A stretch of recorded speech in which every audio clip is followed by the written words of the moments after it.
声玄黄天尊。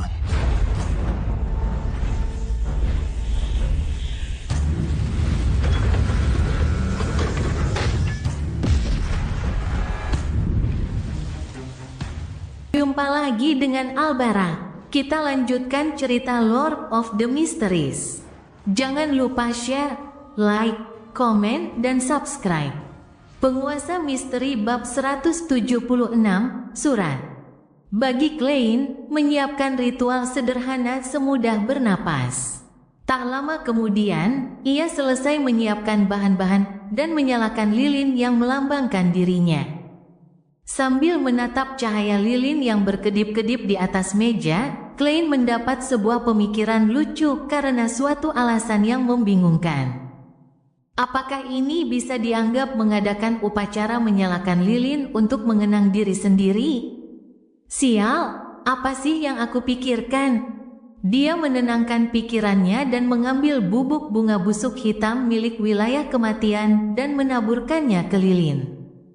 Sebagai balasan, dia mencium bau yang mirip dengan formalin dari kehidupan sebelumnya.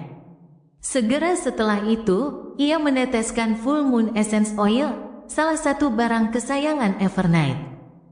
Di tengah bunyi berderak yang mendesis, sekelilingnya tiba-tiba menjadi sunyi, dan ada gelombang magis yang tak berbentuk.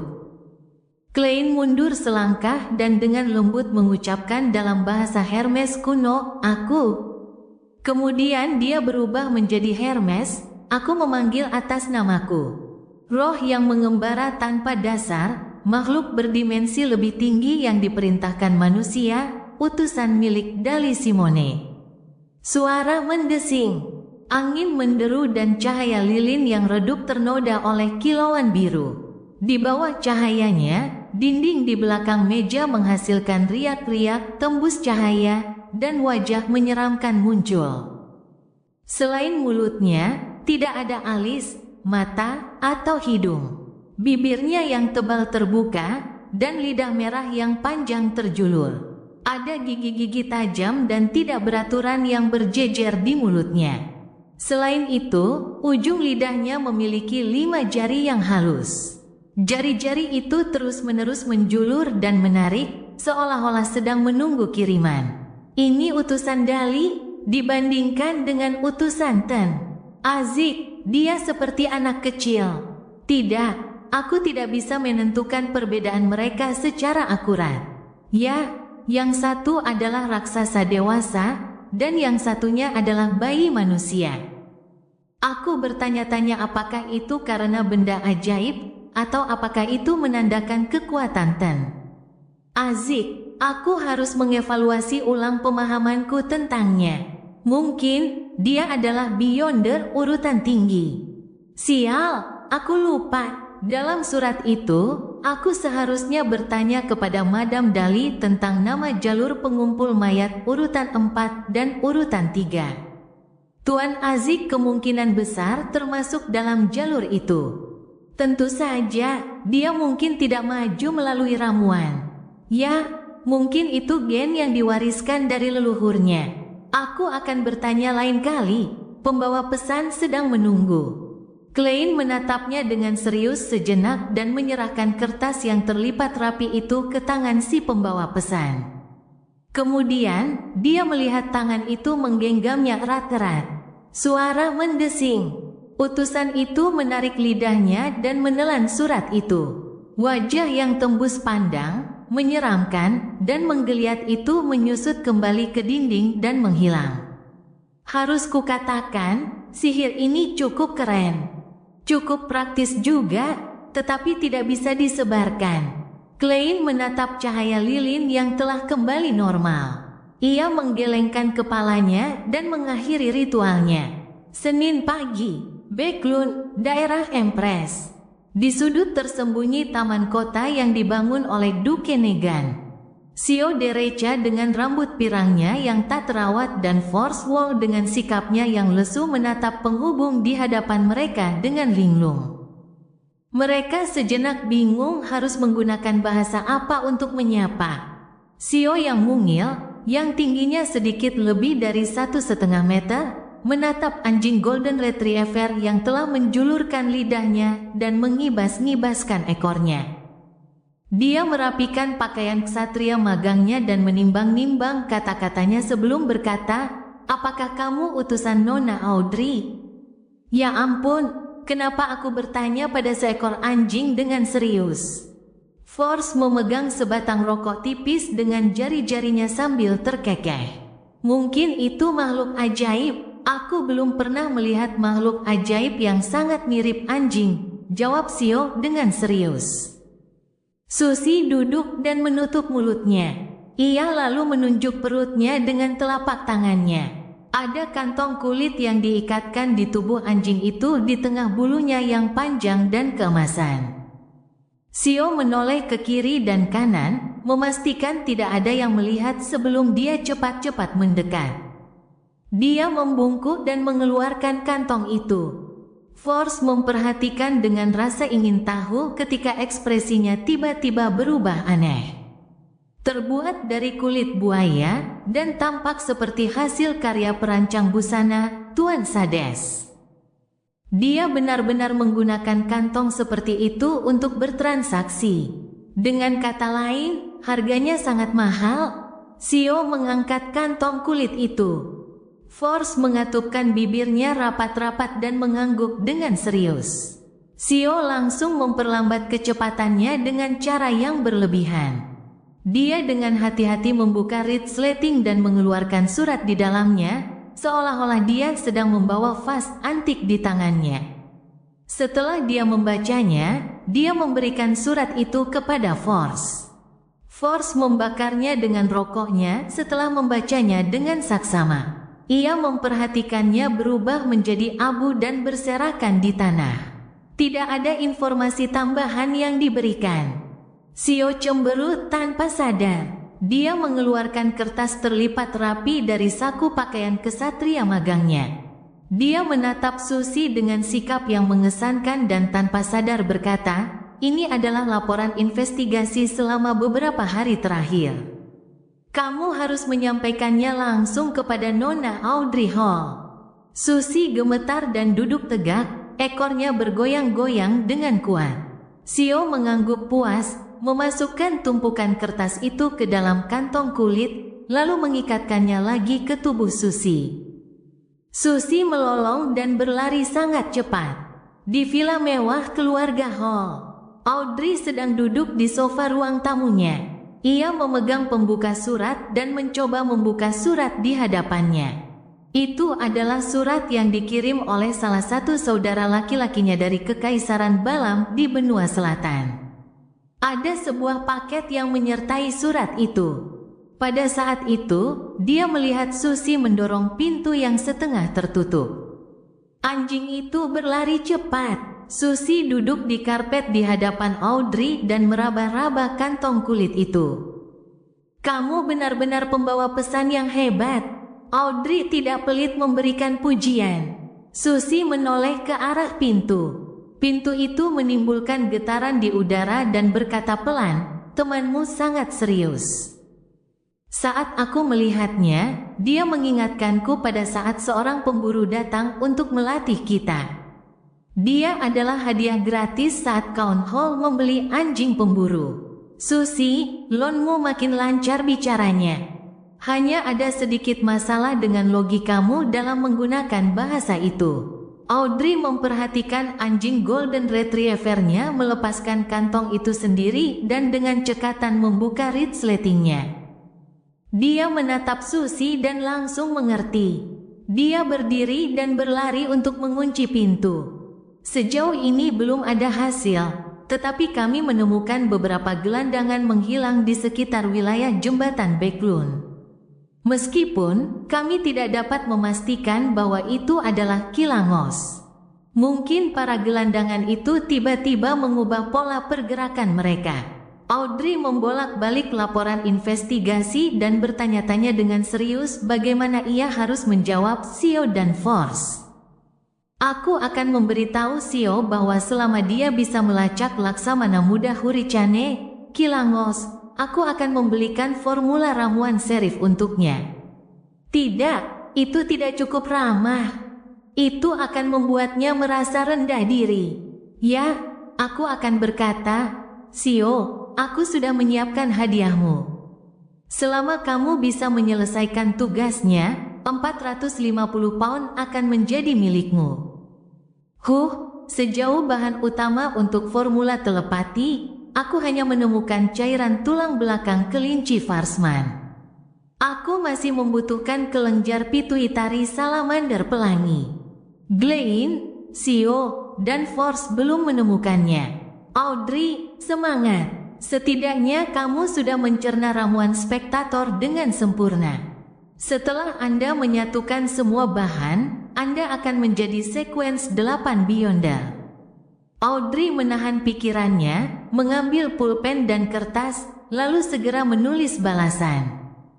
Ia memasukkannya kembali ke dalam kantong kulit dan mempercayakan Susie untuk melakukan perjalanan lagi. Ia memperhatikan anjing Golden Retriever-nya sambil membuka surat yang dikirim saudaranya.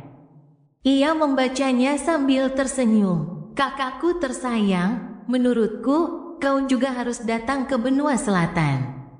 Datanglah ke daerah jajahan Kekaisaran Balam. Di sana, ada sinar matahari yang melimpah. Udara yang segar, lingkungan yang bersih, hasil laut yang segar, berbagai budaya yang unik, dan orang-orang Balam yang sangat baik dan patuh yang menjadi pelayan yang baik, serta aroma kebebasan. Sebaliknya, Backlund dingin dan lembab, udaranya buruk, selalu berdebu, dan selalu suram. Ditambah lagi, kota itu sangat padat penduduknya yang menyebabkan berbagai macam masalah. Dan pesta, perjamuan, dan salon yang tak ada habisnya. Acara sosialnya sangat membosankan dan hambar sehingga aku tidak ingin tinggal sebentar. Saudariku tersayang, aku yakin kamu juga merasakan hal yang sama. Aku tidak kabur dari rumah. Aku hanya mencari tempatku sendiri dalam hidup, tetapi saudara kita jelas tidak berpikir begitu. Dia selalu menjadi orang yang egois. Tentu saja, dia tidak akan pelit padamu, karena kamu hanya dapat mengklaim sebagian kecil dari kekayaan keluarga. Sementara aku akan menjadi pesaing terbesarnya dalam perebutan warisan di antara para bangsawan.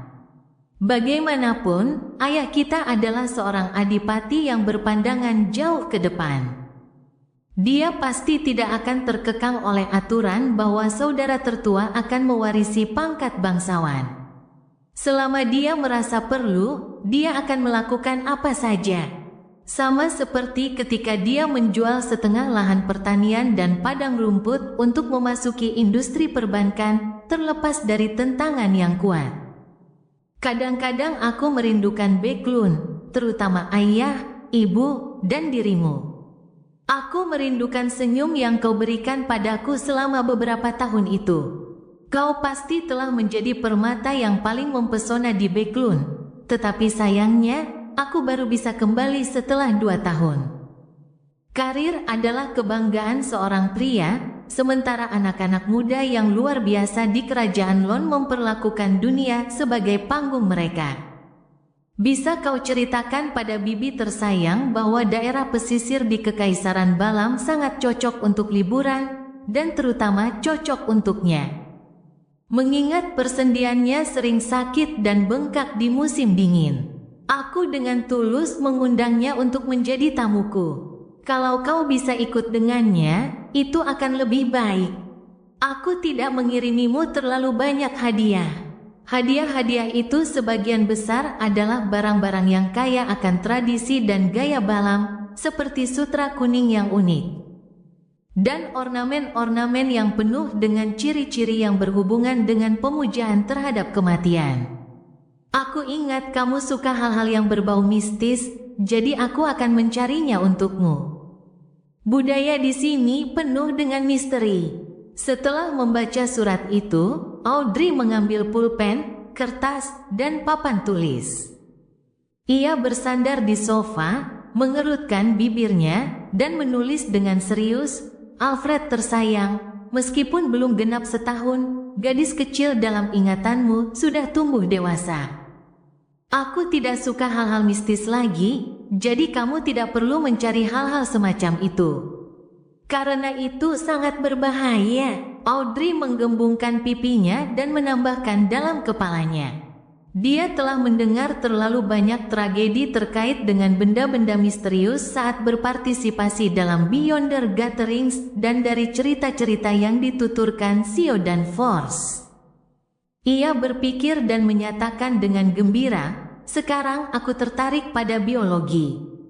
Akhir-akhir ini, aku terkagum-kagum dengan salamander pelangi. Bisakah kau bertanya-tanya untukku dan mencari tahu di mana aku bisa menemukan salah satu makhluk ini? Atau apakah mereka memiliki mayat lengkap yang telah diawetkan? Penguasa misteri bab 177, pergantian peristiwa yang tiba-tiba. Audrey berhenti menulis setelah selesai berbagi beberapa berita menarik dan skandal tentang bangsawan. Ia kemudian berpose serius sambil mengingat sesuatu. Dengan ingatannya yang luar biasa sebagai seorang penonton, ia menyusun informasi yang ia terima dari ajaran ayahnya, juga berita yang ia dengar selama jamuan makan dan salon ke dalam paragraf. Setelah membuat draft di kepalanya, Audrey menulis, mengenai situasi politik di Backlund yang Anda tanyakan, itu bukan bidang minat saya. Saya hanya dapat menggambarkannya berdasarkan kesan saya sendiri dan detail yang saya ketahui. Beberapa waktu lalu, ayah bercerita kepada saya bahwa setelah undang-undang gandum dihapuskan, harga hasil panen menurun drastis. Sewa lahan pertanian dan padang rumput juga anjlok, tetapi saya tidak tahu besarnya. Saya hanya bisa menjelaskannya kepada Anda dengan contoh ini. Seperti yang Anda ketahui, Duke Negan adalah seorang bangsawan yang memiliki tanah terbanyak di luar keluarga kerajaan. Dikatakan bahwa ia memiliki lebih dari 12 juta pound tanah pertanian, padang rumput, dan hutan. Tahun lalu, tanahnya menghasilkan pendapatan sewa yang sangat besar, yakni 1.300.000 pound. Namun tahun ini, diperkirakan pendapatan sewanya hanya 850.000 pound, berkurang 450.000 pound. Jumlah itu lebih banyak dari seluruh aset yang menjadi hak saya. Tanpa penjelasan lebih lanjut dariku, aku yakin saudaraku tersayang akan mengerti perilaku kebanyakan bangsawan kuno. Mereka bangga menjadi pemilik tanah, dan pendapatan mereka sebagian besar berasal dari sewa. Mereka sangat mementingkan penampilan mereka dan akan mempertahankan gaya hidup mereka saat ini bahkan jika mereka harus berutang. Mereka menghabiskan puluhan ribu pound untuk perawatan kastil mereka setiap tahun, ribuan lagi untuk pakaian dan perhiasan, serta kegiatan berburu mereka yang terus-menerus, jamuan sosial dan pernikahan serta pemakaman mewah sesekali, Dengan penurunan sewa, menurut pengetahuan saya, sebagian besar bangsawan mengalami kesulitan keuangan. Karena itu, Count Wolfe telah menjual 84.000 ar tanah di pedesaan dan mendapat 29.000 pound sebagai gantinya. Viscount Conrad juga telah menjual koleksi seninya senilai 55.000 pound ke Galeri Seni Nasional. Selain beberapa bangsawan visioner yang telah lama mengalihkan fokus mereka ke industri baja, batu bara, rel kereta api, bank, dan karet, bangsawan lainnya telah sangat terpengaruh oleh undang-undang gandum. Mari kita puji Count Hall kita yang terkasih. Ayah mengatakan kepadaku bahwa kesulitan keuangan akan melonggarkan kendali para bangsawan atas politik. Seperti yang dapat kau bayangkan, jumlah menteri dengan darah biru akan menurun mulai tahun depan dan seterusnya. Dalam upaya untuk mengamankan pendanaan, Partai Konservatif dan Partai Baru telah berjanji untuk menganugerahkan gelar bangsawan kepada siapapun asalkan mereka menyumbangkan sejumlah uang yang cukup dan tidak memiliki catatan kriminal. Tentu saja, peringatannya adalah bahwa orang yang menyumbangkan uang tersebut harus memiliki sejumlah tanah yang layak bagi seorang bangsawan. Salah satu contohnya adalah Tuan Sindras yang kaya raya. Ia membeli tanah seluas 60.000 ar, lalu menyumbangkan 100.000 pound kepada Carleton Club dan 400.000 pound kepada Partai Konservatif, dan sumbangan untuk amal sebesar 300.000 pound. Akhirnya, ia berhasil menerima penganugerahan dari Yang Mulia dan menjadi baron yang sangat disegani. Saya pernah mendengar bahwa ada daftar harga untuk ini, 300.000 pound untuk menjadi baron dan 700.000 hingga 1 juta pound untuk baron turun-temurun. Tidak ada harga yang jelas untuk gelar Viscount atau Count, tetapi saya yakin itu cukup menggelikan. Tahun ini, banyak bangsawan yang menghadapi kesulitan keuangan mulai mempertimbangkan dengan serius kemungkinan pernikahan dengan pedagang kaya. Sudah ada 3 pernikahan seperti ini selama 2 bulan terakhir.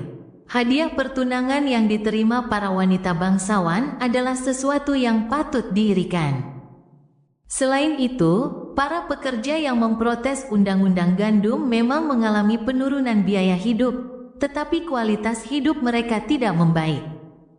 Sebaliknya, tampaknya kualitas hidup mereka memburuk karena para petani yang bangkrut telah memasuki kota dan mencuri pekerjaan mereka dengan menuntut upah yang lebih rendah. Dengan demikian, upah para buruh menurun drastis. Saya ingat suatu hari ketika ayah bertanya kepada saya siapa yang menurut saya adalah pemenang undang-undang gandum. Alfred sayang, kau pasti tahu jawabannya. Kau pasti bisa mendapatkan gelar baron turun-temurun melalui usahamu sendiri. Sio Derecha dan Force Wall kembali ke wilayah Becklun Bridge setelah mereka menerima balasan Audrey. Sio, dengan rambut pirangnya yang acak-acakan, tengah memandang keluar jendela kereta, matanya bersinar bagaikan 2 bola api yang menyala-nyala. Ia menggumamkan istilah 450 pound berulang kali pada dirinya sendiri, seolah-olah tengah membaca mantra. Kekuatan dan keberaniannya tumbuh setiap kali ia mengulang istilah tersebut. Darholme belum melaporkan status penyelidikan hari ini. Ayo kita pergi ke rumahnya. Sio tiba-tiba menoleh ke arah Force. Darholme adalah pemimpin 3 serangkai di Becklun Isborough dan mengendalikan banyak pengemis dan pencuri. Meskipun dia tampak sangat ramah dengan wajah tembamnya yang selalu dihiasi dengan senyum hangat dan ramah, Sio tahu bahwa dia adalah bajingan yang tidak kenal ampun. Dia pernah mematahkan lengan seorang pencuri berusia 13 tahun karena bocah itu menyembunyikan keuntungannya. Kecuali jika diperlukan, Sio tidak mau bertemu Darholme, tetapi Darholme adalah salah satu dari sedikit orang yang paling akrab dengan para gelandangan di kota itu. Force menyibakkan rambutnya yang sedikit keriting ke belakang telinganya. Asalkan tidak menunda makan siangku. Tidak masalah, mungkin aku bisa mentraktirmu pesta intis setelah minggu ini. Janji Sio dengan puas. Haruskah aku berterima kasih kepada Tuhan? Tanya Force sambil tertawa. Tidak seperti Sio, Force adalah penganut moderat dewa uap dan mesin. Saat mereka mengobrol, kedua wanita itu berpindah ke kereta umum lain dan tiba di Becklun Isborough dan tiba di rumah Darholme. Rumah itu berupa teras yang terletak di gang sempit. Dindingnya dipenuhi tanaman hijau dan bagian luarnya tampak tidak terawat. Sio berjalan menuju pintu, mengangkat tangan kanannya dan mengetuk dengan irama yang unik. Pintu yang tidak terkunci itu terbuka dengan bunyi berderit mengikuti ketukannya. Ekspresi Sio yang tampak bingung langsung berubah menjadi serius, seperti singa yang waspada. Dia mengeluarkan bayonet yang dibawanya dan dengan hati-hati mendorong pintu hingga terbuka. Kemudian dia melangkah masuk perlahan. Force juga berhenti bersikap acuh tak acuh setelah mengeluarkan belati yang tidak diketahui asal-usulnya. Mereka tidak mencium bau apapun yang aneh, tetapi pengalaman mereka yang kaya memberitahu mereka bahwa ada sesuatu yang aneh. 1 langkah, 2 langkah, 3 langkah. Sio dan Force memasuki rumah Darkholme. Lalu mereka melihat anggota tubuh pucat di atas lampu gas, organ dalam di atas meja kopi, juga potongan demi potongan daging berserakan di lantai dan tergantung di rak pakaian. Potongan-potongan tulang telah dikupas bersih dan ditumpuk di dekat pintu. Dan di antara tulang-tulang itu ada sebuah kepala, matanya kosong dan terbuka. Kepala itu tidak lain adalah Darkholme. Wajahnya yang tembam masih menampakkan senyum ramah, seolah semuanya berjalan normal. Selain itu, tidak ada bau darah di rumah itu. Sebagai mantan dokter klinis sebelum menjadi penulis buku terlaris dan Beyonder Sequence 9, Force telah melihat banyak adegan kematian yang lebih menjijikkan dari ini. Dia menepuk Sio yang tegang, yang hampir muntah, sambil mengamati sekelilingnya. Kilangos, Laksamana Muda Huricane Kilangos. Dia menyadari bahwa Darkholme sedang menyelidiki gelandangan yang hilang dan melacaknya kembali ke rumahnya. Atau dapatkah dikatakan bahwa Darkholme telah melacaknya? Tetapi akhirnya tertangkap. Sio menahan keinginan untuk muntah dan berkata dengan ekspresi serius, dia benar-benar sesuai dengan namanya sebagai Laksamana bajak laut yang kejam dan licik. Keanehan di sini juga sesuai dengan deskripsi harta karunnya. Cerdik, Force tiba-tiba merasa khawatir saat dia berkata, mungkinkah dia menunggu di dekat sini untuk menyergap dalang di balik investigasi ini? Sio terdiam sejenak sebelum menjawab dengan gugup. Itu sangat mungkin. Dia adalah seorang Sequence 6 yang diberkati angin, bajak laut kuat dengan artefak mistis, sementara mereka hanyalah 2 orang Sequence 9. Ini adalah kontras yang sangat sederhana dan mudah. Di rumah yang berseberangan dengan rumah Darkholme, seorang pria dengan dagu lebar yang unik dan mata hijau tua berusia 30-an berdiri di dekat jendela, dengan dingin mengamati Sio dan Force yang membuka pintu dan masuk secara perlahan. Dia tak lain adalah Laksamana Muda Huricane Kilangos. Sarung tangan hitam di tangan kirinya berkedut seolah-olah masih hidup. Lapisan sisik emas kusam muncul di permukaannya. Kilangos memperlihatkan ekspresi kejam dan gembira saat mata hijau gelapnya berubah menjadi emas pucat dan acuh tak acuh. Saat Force menyadari hal ini, dia menyeret Sio ke sisi lain dan menghindari area tepat di seberang pintu utama. Dia lalu menggertakkan giginya yang putih mutiara dan mengeluarkan gelang yang disembunyikan di balik lengan bajunya. Gelang perak ini mempunyai 3 batu kasar berwarna hijau tua yang menunjukkan tanda-tanda bekas terbakar dan kasar serta tidak rata. Force mengeluarkan salah satu batu dan mengeluarkan geraman rendah dalam bahasa Hermes kuno, pintu. Dia memegang Sio Derecha erat-erat saat batu itu mengeluarkan cahaya biru samar. Sosok kedua wanita itu menjadi tidak jelas, hampir tak terlihat. Mereka melihat banyak bentuk yang sulit mereka gambarkan. Bahkan ada benda-benda transparan yang tampaknya tidak ada. Mereka melihat warna-warna yang berbeda, kemegahan berkilau yang tampaknya memiliki pengetahuan yang sangat besar. Mereka telah memasuki dunia roh yang misterius. Di dunia aneh yang berbeda dari kenyataan ini, Force berjalan ke arah tertentu sambil menarik Sio.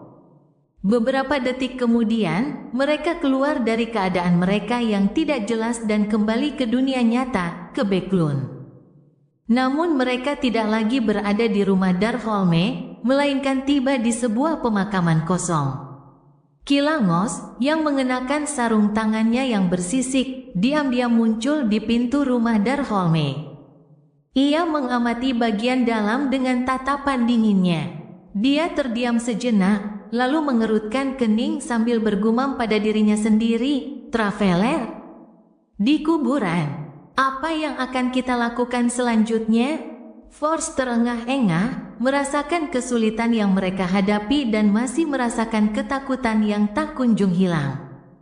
Gelang itu adalah benda mistis yang diterimanya bersama dengan formula untuk apprentice dan bahan-bahan terkaitnya saat pertemuan tak terduga. Selain menyebabkannya mendengar bisikan-bisikan aneh dan samar selama bulan purnama setiap bulan, benda itu tidak menimbulkan ancaman apapun. Awalnya ada 5 batu pada gelang itu, yang masing-masing memungkinkannya melintasi dunia roh, yang secara teknis memungkinkannya untuk berteleportasi. Namun sekarang, hanya tersisa 2 batu. Xiao menenangkan dirinya dan mengangguk dengan sungguh-sungguh. Pertama beritahu Nona Audrey, baru kita panggil polisi. Penguasa misteri bab 178, ide-ide selanjutnya. Panggil polisi, Force Wall mengulanginya dengan heran. Bagi Beyonders, mengajukan laporan polisi tampak seperti sesuatu dari dunia lain. Xiao mondar-mandir sambil menarik rambut pirangnya yang kasar. Pemandangan kematian Darkholme mengerikan dan menyeramkan.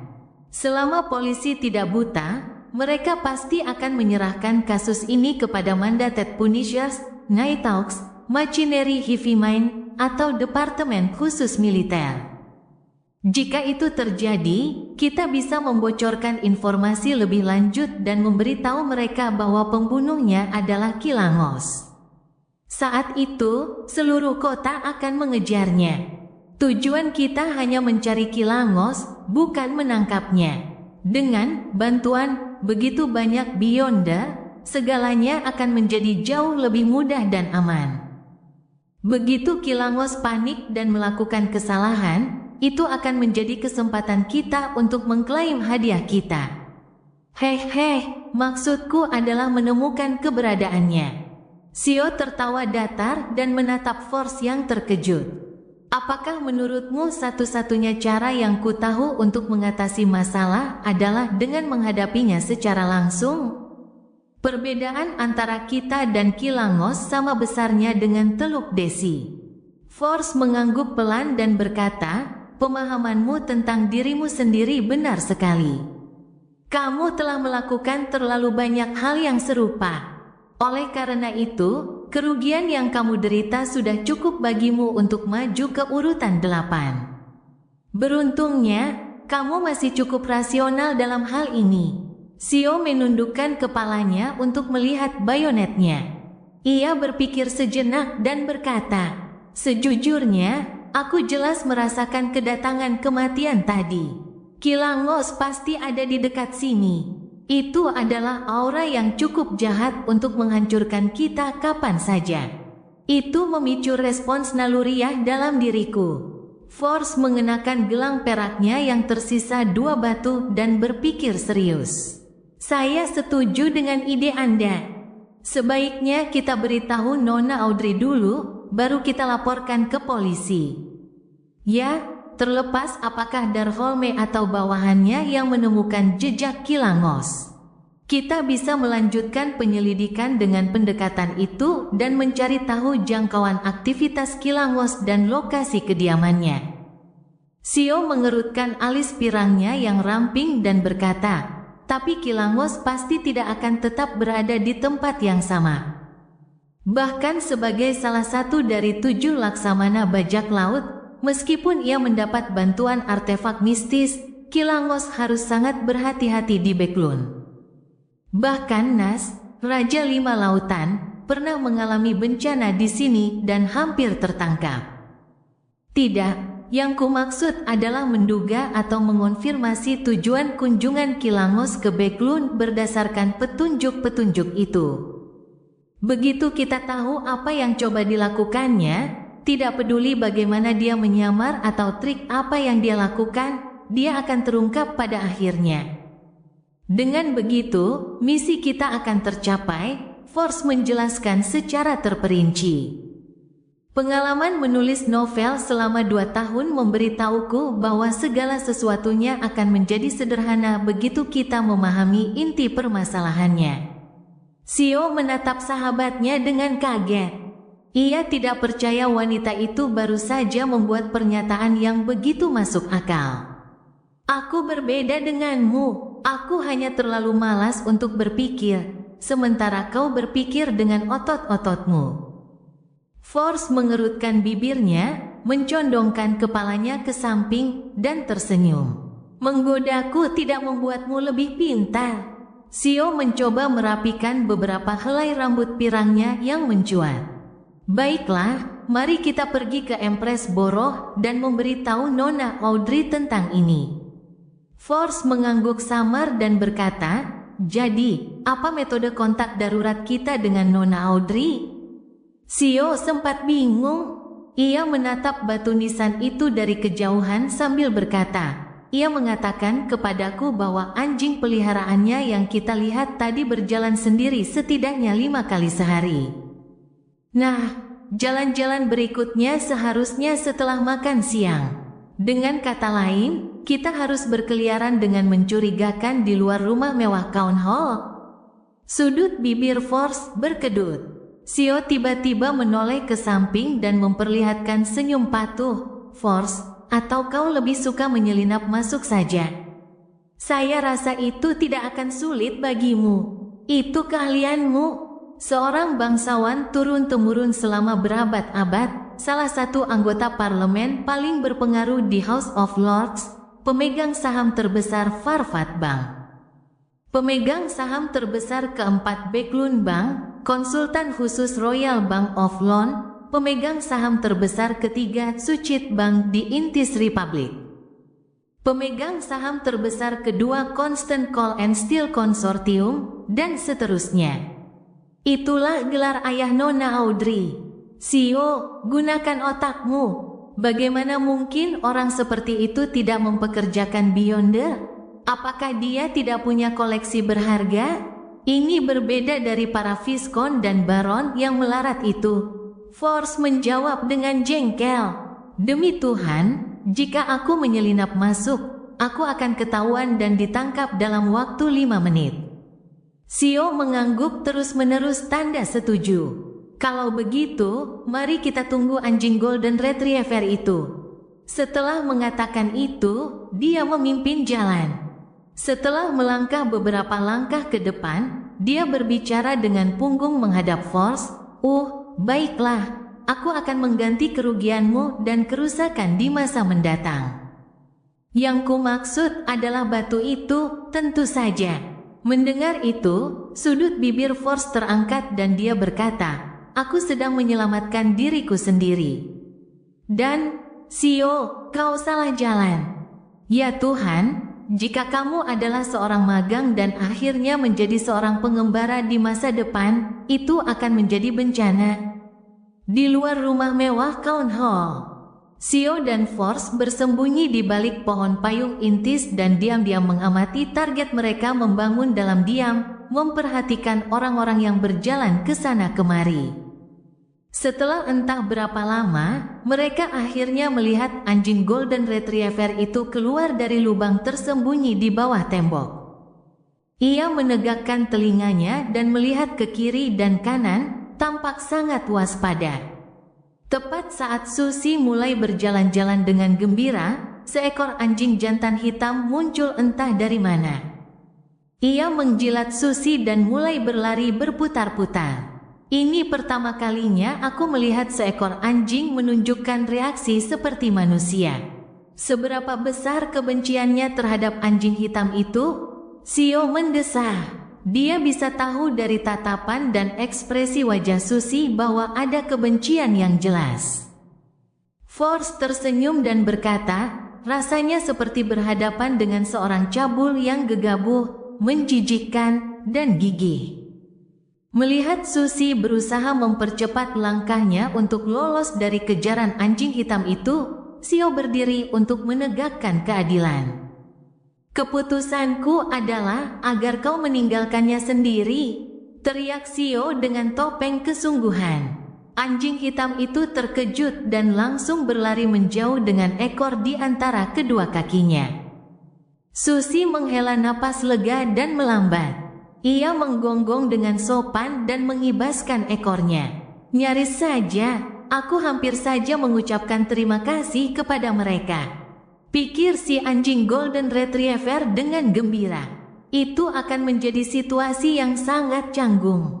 Sebuah lagu melodis perlahan berhenti saat Audrey menangkap informasi terbaru yang disampaikan Xiao dan Force dan membacanya dengan alis berkerut. Dia menutup penutup piano dan berdiri dengan anggun. Dia mondar-mandir di ruang pianonya dan mempertimbangkan tindakan selanjutnya. Kilangos adalah orang yang sangat berbahaya. Jika Xiao dan Force terus menyelidiki, mereka mungkin akan berakhir dalam bahaya. Itu bahkan mungkin akan mengungkapku. Ya, aku harus melanjutkan sesuai saran mereka. Oh ya, masih ada 2 jam lagi sampai klub tarot. Aku ingin tahu apa yang akan disarankan Tuan Bodoh. Jika dia masih tidak tertarik, aku akan membicarakannya dengan pria yang digantung dengan hati-hati. Audrey perlahan menenangkan dirinya. Ini adalah pertama kalinya dia menghadapi, atau mungkin digambarkan ditempatkan dalam situasi yang berbahaya. Sudah ada 1 kematian, jam 3 sore. Penglihatan Audrey pulih dari keadaan merah tua dan kabur sebelum melihat kabut abu-abu tak terbatas yang tidak nyata, istana megah yang tampak seperti rumah raksasa. Meja perunggu kuno berbintik-bintik panjang, dan si bodoh yang selalu diselimuti kabut tebal. Terakhir, ia melihat si pria yang digantung dan si matahari. Pada saat itu, emosi Audrey yang tegang dan cemas tampak mengendur. Dia merasa begitu aman, begitu tenang. Saya berpartisipasi dalam klub tarot yang tidak termasuk dalam dunia material, dan saya berhadapan dengan Tuan Bodoh yang hampir seperti dewa. Kilangos dan saya berada di level yang berbeda. Audrey duduk tegak dengan bangga. Dia mengangkat dagunya sedikit dan menyapa dengan riang, "Selamat siang, Tuan Bodoh." "Selamat siang, Tuan pria yang digantung." "Selamat siang, Tuan Matahari." Setelah mereka saling menyapa, Klein melihat bahwa Nona Justice sedang menunjukkan keinginannya untuk berbicara. Karena itu, dia mengangguk samar untuk menyatakan izinnya. "Tuan Bodoh yang terhormat, saya ingin tahu apakah pengagum Anda telah menerima kompensasi sebesar 300 pound?" tanya Audrey. Menahan keinginannya untuk berbicara tentang Kilangos sementara dia menunjukkan kekhawatirannya terhadap pengagum pemimpinnya. Klein tersenyum dan berkata, "Saya tidak terlalu memperhatikan masalah ini. Namun karena pengagum saya tidak meminta bantuan tambahan, saya kira dia sudah menerimanya." "Ya, saya sudah memeriksanya berkali-kali. Ada 300 pound di rekening bank anonim saya." Klein menambahkan dalam benaknya dengan gembira. "Bagus sekali." Audrey merasa rileks dan menatapnya. "Tuan Hangman, sudah ada kemajuan mengenai Kilangos." Alger tiba-tiba duduk tegak. Dia tidak bisa menyembunyikan kegembiraannya saat bertanya, "Di mana dia?" Sayangnya, dia menyadari penyelidikan kami setelah kami menemukan jejaknya. Dia membunuh salah satu personel yang terlibat. Audrey mengulang inti cerita Xiao dan Force dan menjelaskan rencana tindak lanjut mereka secara terperinci. Alger mengangguk pelan dan berkata, "Aku akan memperhatikannya dengan saksama." Kemudian, dia menoleh ke samping dan melihat ke arah kursi kehormatan di meja perunggu panjang. Di bawah tatapan kosong sang matahari, Derek, yang mendengarkan tetapi tidak mengerti apapun, berkata, "Tuan Bodoh yang terhormat, jika saya mengetahui niat sebenarnya Kilangos dan barang yang sangat penting dan ajaib yang ingin dia dapatkan, izinkan saya untuk melafalkan nama Anda dan memberitahu Anda melalui ritual tersebut." Dia tidak mengulangi permintaannya agar pemuja si bodoh memberinya bantuan. Karena dia sudah pernah menyinggungnya sebelumnya dan si bodoh telah memberikan jawabannya, tidak perlu membahas topik itu lagi. Kalau tidak, itu bisa memancing amarah sang dewa. Oleh karena itu, Alger menjelaskan bahwa tujuannya hanya untuk melaporkan temuannya. Jika godaan terakhir sudah cukup, ia percaya pemuja Tuan Bodoh itu pasti akan muncul. Berhasil, Audrey membelalakan matanya. Aku seharusnya meminta hak untuk melapor juga. Mungkin aku bisa mendapatkan bimbingan dari Tuan Bodoh sesekali, pikirnya dengan penyesalan. Di bawah tatapan semua orang, Klein bersandar ke kursinya dan mengangguk samar. Dia menjawab perlahan, silakan. Penguasa misteri bab 179, memuji Tuan Bodoh. Alger menghela napas lega saat mendengar jawaban si bodoh. Ia menundukkan kepala dan berkata dengan rendah hati, izinkan saya mengucapkan terima kasih sebelumnya. Itu karena aku juga penasaran. Penasaran dengan benda yang dicari Kilangos.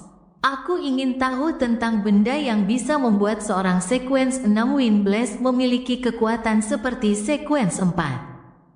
Aku juga penasaran dengan apa yang akan dilakukan Laksamana Bajak Laut di Beklun. Klein tersenyum, mempertahankan posturnya yang tinggi. Bukannya aku berjanji akan memberikan bantuan setelah mendengar doamu, tegasnya dalam hati. Namun sekarang, dia jauh lebih percaya diri daripada sebelumnya. Sekarang, dia memiliki sekutu sejati dan Tuan Azik yang misterius yang saat ini berada di Beklun. Jika benar-benar diperlukan, Klein bersedia menggunakan peluit perunggu untuk meminta bantuan Azik. Tentu saja, dia tidak akan menyebutkan Tarot Club. Dia mungkin akan mengatakan bahwa dia mendapat informasi dari sumber acak. Masih ada dua masalah yang muncul dalam kasus ini. Pertama, Klein hanya sebatas hubungan kerjasama dengan Azik. Belum tentu Azik akan memberikan bantuan kecuali dia tertarik dengan apa yang sedang dilakukan Kilangos atau benda mistis yang dicarinya. Kedua, Klein tidak yakin seberapa kuat Azik. Bahkan jika dia berasumsi bahwa Azik adalah seorang Beyonder High Sequence, dia harus mempertimbangkan fakta bahwa kehilangan ingatannya mungkin telah melemahkan kemampuannya. Bagaimanapun, pengetahuan biasanya disamakan dengan kekuatan, dan kurangnya pengetahuan pasti akan mengurangi kekuatan Azik. Jika memang begitu, Klein tidak dapat menjamin bahwa Azik dapat menghadapi Kilangos, terutama yang terakhir menggunakan Creeping Hunjal. Klein takut bahwa ia akan menempatkan Azik dalam bahaya sehingga ia tidak mau mengganggu Azik kecuali jika benar-benar harus. Sekarang setelah kupikir-pikir, utusan Tuan Azik yang mengerikan itu dapat dipanggil dengan peluit perunggu. Tidak, benda itu sama sekali tidak terlihat seperti utusan. Benda itu dapat berperan sebagai bos jahat. Jadi, meskipun Tuan Azik tidak dapat mengalahkan Kilangos yang diperkuat oleh Creeping Hunjal, ia seharusnya dapat mempertahankan dirinya dengan mudah dan memiliki cukup kekuatan untuk menyelamatkan The Hangman, Miss Justice, dan rekan-rekannya. Klein mengubah postur tubuhnya saat ia berpikir, masih bersandar di sandaran kursinya. Ia menyangga kaki kanannya di atas kaki kirinya. Alger, si lelaki yang digantung, menatap si bodoh dan berbicara sekali lagi. Aku akan segera menerima setumpuk halaman dari buku harian Kaisar Roselle. Aku yakin aku bisa memberikannya kepadamu pada pertemuan berikutnya, atau pertemuan setelahnya. Menurut pengaturan gereja penguasa badai, pelabuhan Pritz berada di bawah yurisdiksi Keuskupan Beklun. Dengan demikian, Alger dapat memasuki ibu kota dan menunggu Laksamana Muda Badai Kilangos muncul dengan kedok melaporkan pelayarannya sebelumnya. Beklun telah menjadi markas besar gereja Dewa Badai hingga akhir zaman terakhir, setelah memindahkan altar suci mereka ke Pulau Pasu hanya setelah berdirinya Kerajaan Lon. Terlepas dari itu, status gereja Dewa Badai di Beklun berada di urutan kedua setelah markas besar 7 gereja besar. Orang bisa membayangkan informasi yang dimiliki gereja Dewa Badai. Dalam situasi seperti ini, Alger yakin bahwa ia akan mampu mengumpulkan halaman-halaman buku harian Kaisar Roselle atas nama penelitian. Bagaimanapun, buku-buku itu tidak dapat dipahami saat ini. Klein membiarkan kegembiraan mewarnai nadanya saat dia berkata sambil mengangguk lembut, "Bagus sekali." Yang benar-benar ia rasakan saat ini adalah campuran antara kegembiraan dan kekhawatiran. Ia senang karena ia bisa segera melihat beberapa halaman buku harian Kaisar Roselle. Buku-buku itu mungkin berisi banyak informasi yang berguna, tetapi ia juga khawatir tentang apa yang harus ia berikan kepada si pria yang digantung sebagai balasannya. Lagi pula, tidak ada yang tahu apakah si pria yang digantung akan tertarik dengan isi buku harian itu, atau apakah isinya cukup berharga. Bahkan seorang pelihat tidak dapat menentukannya terlebih dahulu. Haruskah aku benar-benar membiarkan pemujaku membantunya? Klein mendesah pelan. Audrey Hall buru-buru angkat bicara saat melihat percakapan antara The Hangman dan The Fool berakhir. "Tuan bodoh yang terhormat, bolehkah saya membacakan nama Anda dan memberitahu Anda menggunakan sebuah ritual jika saya menerima informasi yang tepat waktu dan berguna?" Tepat waktu. Lihat, pilihan kata-kata Nona Justice sangat halus. Dibandingkan dengannya, kau terlalu vulgar, si pria yang digantung. Klein mengangguk sedikit, berkata di balik kabut, "Kau boleh." Hebat. Audrey diam-diam mengepalkan tangannya. Pada saat yang sama, Klein menoleh ke arah Desun, Derek Burke, yang diam-diam mendengarkan percakapan mereka. Dia berbicara, nadanya tenang, "Hal yang sama juga berlaku untukmu." "Ya, Tuan bodoh." Derek menundukkan kepalanya. Istana megah itu hening selama beberapa detik sebelum Audrey berkata, "Aku butuh kelenjar pituitari salamander pelangi yang lengkap." Salah satu bahan utama ramuan telepati, Alger, si pria gantung, mengangguk sedikit seolah sedang merenung. "Aku tidak memilikinya. Sejujurnya, aku hanya melihat makhluk ini di buku pelajaran." Derek, sang matahari, mendengar istilah itu secara otomatis diterjemahkan kepadanya sebagai Phantom Netherdrake. Buku teks macam apa yang membahas makhluk gaib? Sungguh iri. Aku hanya bisa mendapatkan informasi seperti itu di pertemuan Beyond, dari mulut ke mulut, atau melalui selembar kertas kusut. Tidak ada sistem yang berlaku, dan pencarian pengetahuanku kurang teratur. Aku akan menemukan cara untuk menukar buku teks Sun di masa mendatang. Oh, dia tertarik dengan formula ramuan baru, pikir Audrey, sedikit iri. Pada saat itu, Alger menatap si bodoh, lalu mengalihkan pandangannya. Ia lalu menatap ke seberangnya dan berkata dalam hati, "Aku mungkin punya cara untuk mendapatkan kelenjar pituitari salamander pelangi yang lengkap."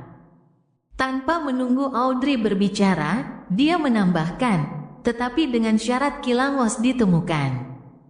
Ketika saatnya tiba, kelenjar pituitari salamander pelangi yang lengkap akan setara dengan kompensasi tambahan yang harus kubayar padamu. Nona keadilan, kau mungkin tidak tahu, tetapi makhluk-makhluk ini hampir punah, dan kita hanya dapat menemukan jejak mereka di pulau-pulau primitif di Laut Kabut, Laut Berserk, atau Laut Sonia. Tidak banyak orang yang memiliki koordinat ke pulau-pulau ini. Hei, jika kau tertarik, kita bisa membuat kesepakatan, karena aku salah satu dari sedikit yang tahu cara menuju ke sana. Aku juga tertarik dengan pulau-pulau primitif itu. Klein diam-diam mendengarkan percakapan mereka. Berpikir tentang kepunahan salamander pelangi, dia tiba-tiba teringat lelucon yang dia buat dengan Neil tua, Asosiasi Perlindungan Naga dan Raksasa. Dia mendesah dalam hatinya. Audrey menjadi gembira setelah mendengar itu. Ia menahan emosinya sambil berkata, saya pernah bermimpi melakukan perjalanan mencari pulau-pulau primitif ini untuk mempelajari sejarah. Dewiku, klub tarot terlalu kuat, terlalu hebat, mampu merekrut anggota yang memiliki koordinat pulau-pulau primitif.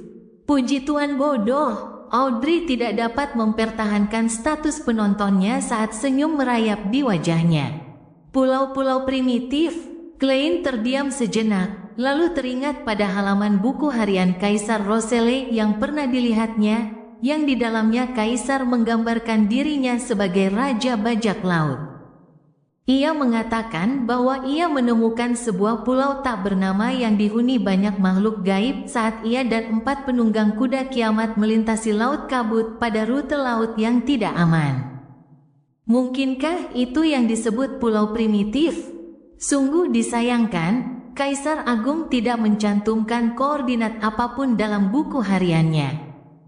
Mungkin informasinya akan ada di beberapa halaman mendatang, tetapi sampai sekarang, saya belum menerima halaman buku hariannya dalam urutan kronologis. Klein dipenuhi dengan penyesalan dan antisipasi. Sun Derek sudah bingung dengan istilah laut kabut, laut bersek, laut Sonia, pulau primitif, Del. Dia merasa semakin yakin bahwa Nona Keadilan dan Tuan Manusia Gantung berasal dari dunia yang berbeda dari dirinya. Setelah menenangkan diri selama beberapa detik, Audrey bertanya dengan rasa ingin tahu, apakah hampir punahnya salamander pelangi berarti jalur spektator akan segera terputus? Tidak, pasti akan ada bahan pengganti. Alger memberikan jawaban yang pasti. Apa saja bahan penggantinya? Mata Audrey berbinar saat dia bertanya. Alger menggelengkan kepalanya, menjawab tanpa mengungkapkan kebenaran mendalam tertentu, saya tidak tahu. Mungkin anggota alkemis psikologi tahu. Lalu bagaimana kamu bisa yakin akan ada bahan pengganti? Audrey tidak mengerti. Alger tertawa dan berkata, kau akan mengerti seiring berjalannya waktu. Atau apakah kau punya sesuatu untuk ditukar dengan informasi itu sekarang? Kurasa aku akan menunggu. Audrey cemberut dan mendesah. Dia juga menepis ide untuk bertanya pada Tuan Bodoh. Tidak ada gunanya aku tahu untuk saat ini. Si pria yang digantung itu pasti akan bertanya tentang sesuatu yang berhubungan dengan Laksamana Muda Huricane, dan aku tidak boleh terseret terlalu dalam ke masalah itu. Dia tiba-tiba merasa ingin memuji kecerdasannya. Tetapi yang tidak pernah diduganya ialah bahwa Tuan Bodoh merasa sangat kecewa pada saat itu. Klein agak penasaran dengan rahasia yang terkandung dalam kata-kata Alger. Sayangnya, Miss Justice, yang selama ini menjadi asisten terbaiknya, tidak memutuskan untuk melanjutkan transaksi tersebut. Tidak peduli metode apa yang mereka pilih untuk melakukan transaksi, isi transaksi tidak dapat disembunyikan dari pemilik kabut. Nah, meskipun salamander pelangi sudah mendekati kepunahan, para alkemis psikologi masih memberikan formula yang mencantumkannya sebagai bahan alih-alih menyediakan pengganti. Apakah ini berarti bahwa para alkemis psikologi memiliki koordinat pulau-pulau primitif tertentu? Atau mungkinkah mereka bekerja sama dengan organisasi yang memiliki koordinat tersebut? Klein bertanya-tanya. Setelah diskusi transaksi berakhir, Klein melihat sekeliling, lalu menoleh ke Desun. Dia bertanya dengan nada lembut, apakah kota Perak masih percaya pada dewa? Klein hanyalah anggota resmi Nighthawks dan tidak memiliki akses ke pengetahuan mistisisme yang lebih dalam. Contohnya adalah ritual pengorbanan. Jadi, untuk menyempurnakan pemahamannya tentang melakukan pengorbanan yang didedikasikan untuk dirinya sendiri. Untuk memindahkan material di ruang misterius di atas kabut abu-abu, sebagai sekuens 8, Klein perlu mempelajarinya sesegera mungkin dari sumber lain. Dia menemukan 3 metode setelah pertimbangan terus-menerus. Pertama, dia akan bertanya kepada Spirit Guide Dali, yang ahli dalam sihir ritualistik sekaligus menjadi diaken. Namun, ini mungkin mengundang kecurigaan darinya, jadi Klein hanya bisa menunggu kesempatan dengan sabar. Kedua, dia bisa bertanya kepada Ten Azik, tetapi Klein tidak bisa menjamin bahwa dia akan mampu mengingat pengetahuan di area ini. Ketiga, dia akan menggunakan cara memutar untuk bertanya kepada Sun yang tinggal di kota perak. Klein sudah memiliki ide tentang bagaimana ia akan melakukannya sambil tetap menjaga citranya secara efektif. Apapun yang dimintanya akan dikaitkan dengan para dewa.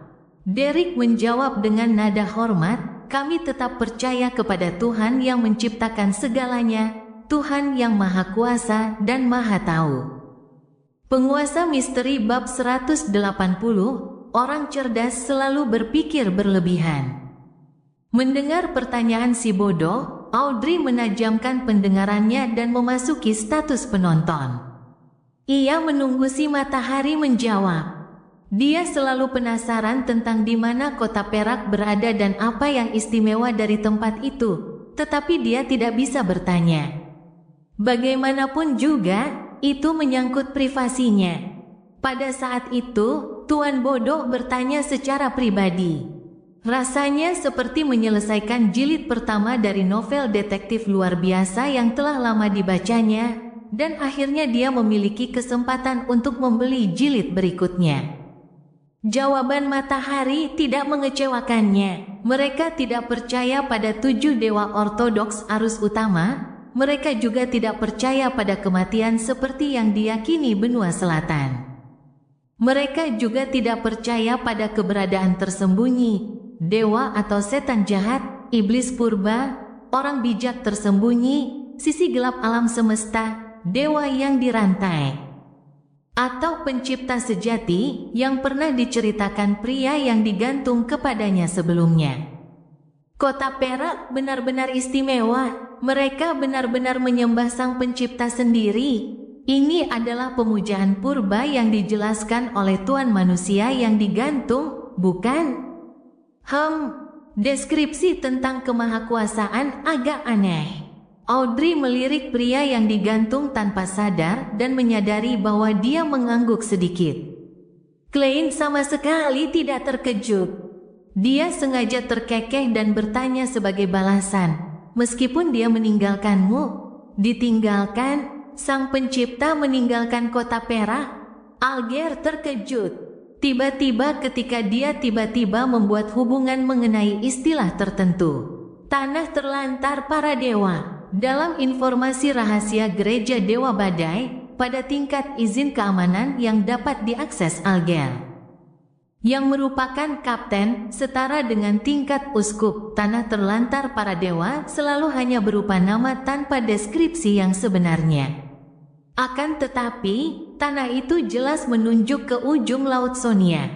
Dari apa yang diketahuinya, bahkan para kardinal di inti gereja tidak tahu apa yang dilambangkan oleh tanah terlantar para dewa.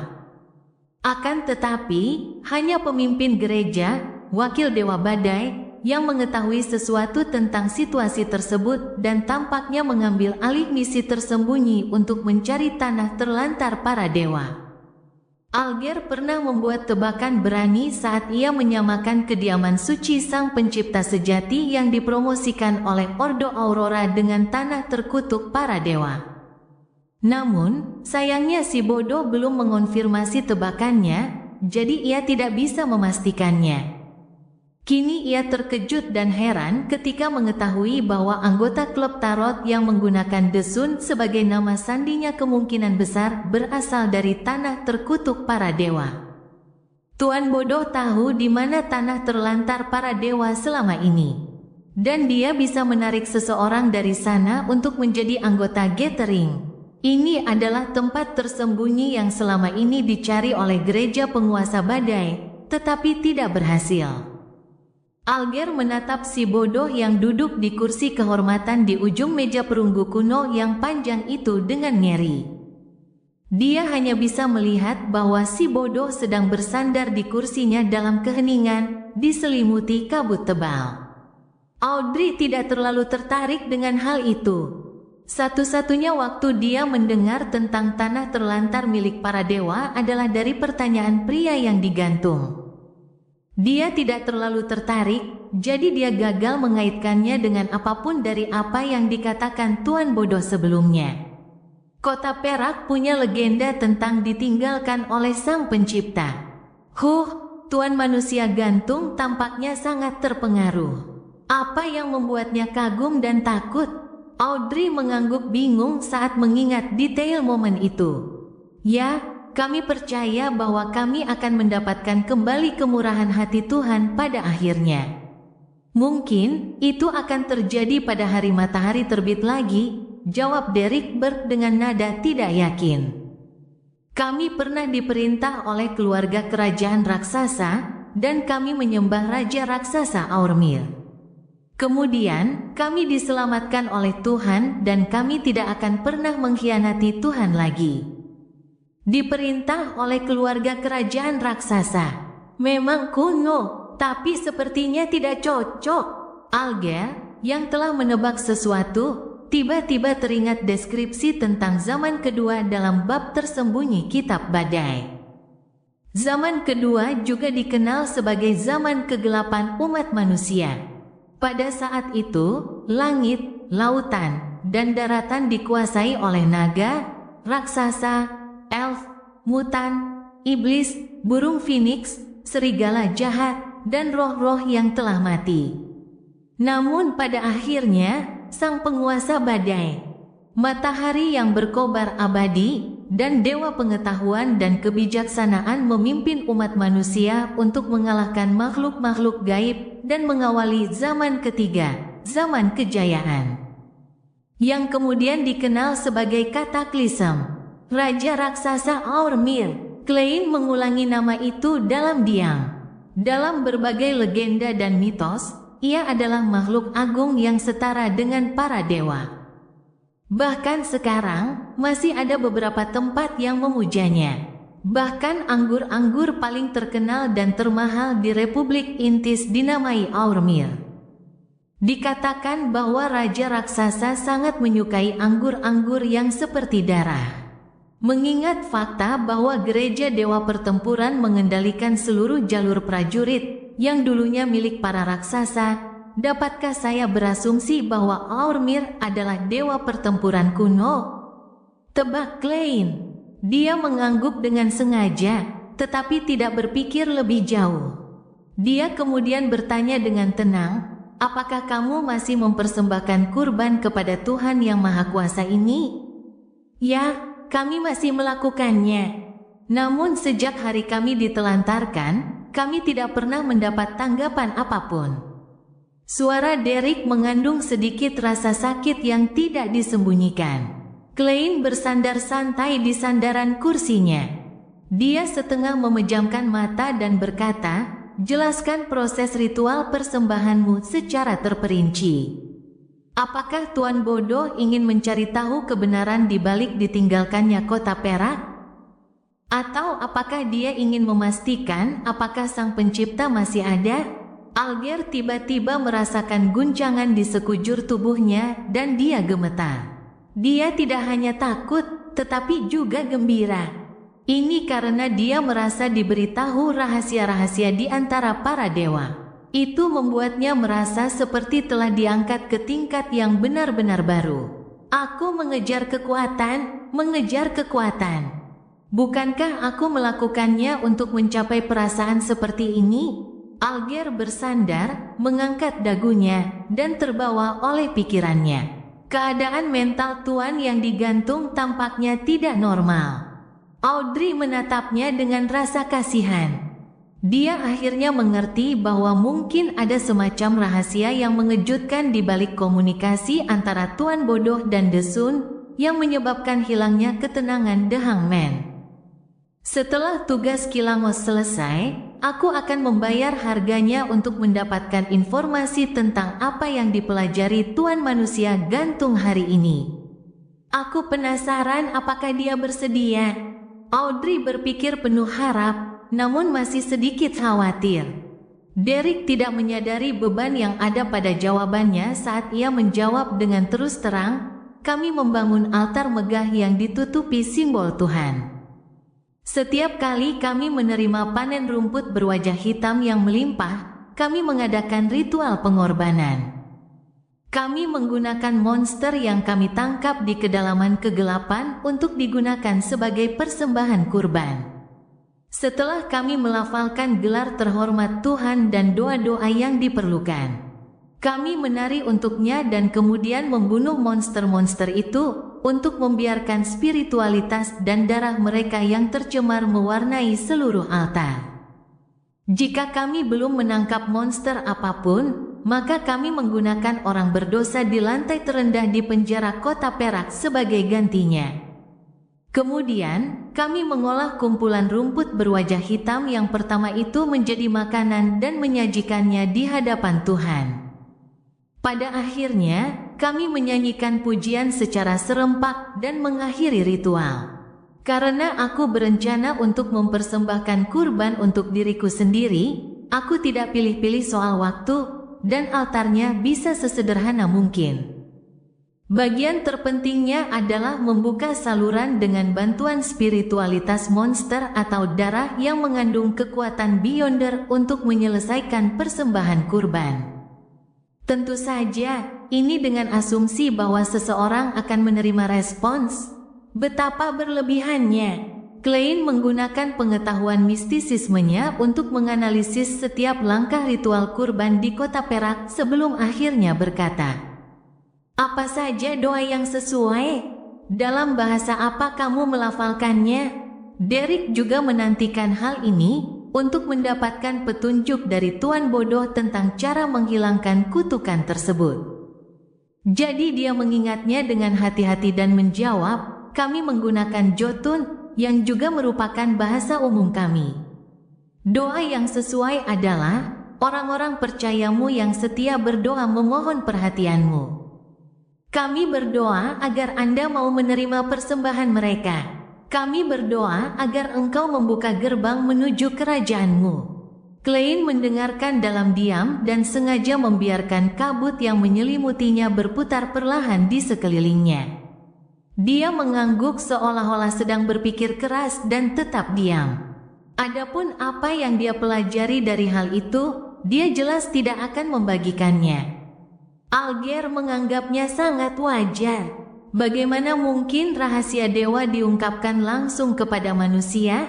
Derek juga memantapkan tekadnya untuk segera meningkatkan kekuatannya, sehingga ia bisa mendapatkan sesuatu yang bisa menarik minat Tuan Bodoh sebagai imbalan atas bimbingannya. Setelah beberapa kali berkomunikasi, Klein mengakhiri pertemuan itu. Ia melihat sosok Justice, The Hangman, dan The Sun menghilang di hadapannya.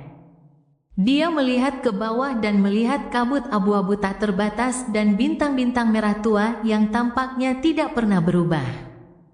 Namun, setelah ia maju ke urutan 8, ia menyadari bahwa ia dapat menghubungkan lebih banyak bintang. Dengan kata lain, ia dapat menarik lebih banyak anggota. Setidaknya 2. Klein mengangguk tanpa jelas. Dia tidak terburu-buru untuk menambah anggota baru. Dia berencana untuk bertindak seperti sebelumnya. Dia akan menunggu dan mengamati terlebih dahulu. Jika Justice dan The Hangman punya rekomendasi, dia bisa menilai mereka terlebih dahulu. Yang kulihat beberapa kali terakhir adalah ketika sang matahari sedang berdoa. Ada bola kristal bening di hadapannya, tetapi sejak aku menariknya ke dunia di atas kabut abu-abu, bola kristal itu tidak pernah muncul lagi. Apakah prasyarat yang dibutuhkan untuk menarik orang melalui koneksi bintang merah tua ada hubungannya dengan memiliki benda khusus di sekitar mereka? Atau apakah setiap bintang merah tua berhubungan dengan benda di dunia nyata yang ketika berhasil terhubung akan kembali ke dunia di atas kabut abu-abu? Aku bertanya-tanya apakah Nona Justice dan Tuan Hangman adalah orang yang sama. Anggap saja begitu. Kalau begitu, Jika orang-orang yang tidak memiliki benda khusus ini melafalkan, si bodoh yang tidak termasuk dalam era ini, penguasa misterius di atas kabut abu-abu. Raja kuning dan hitam yang membawa keberuntungan. Dan mengizinkanku mendengar doa mereka, apakah aku bisa menarik mereka? Saya bisa mencobanya di masa mendatang. Klein tidak tinggal lebih lama lagi. Ia membungkus dirinya dengan spiritualitas dan merangsang turunnya, meninggalkan istana yang tinggi, meja kuno, dan 22 kursi berpunggung tinggi yang berdiri kokoh di atas kabut abu-abu. Dia telah menguasai kekuatan ramuan badut yang melimpah dan menghilangkan efek negatifnya. Oleh karena itu, dia ingin mencoba ritual untuk memanggil dirinya sendiri. Aku penasaran apa yang akan kubayangkan kali ini. Klein berpikir dalam antisipasi dan ketakutan saat ia terjerumus dalam ocehan gila itu. Cerita bersambung. Jangan lupa share, like, komen, dan subscribe agar tidak ketinggalan cerita selanjutnya.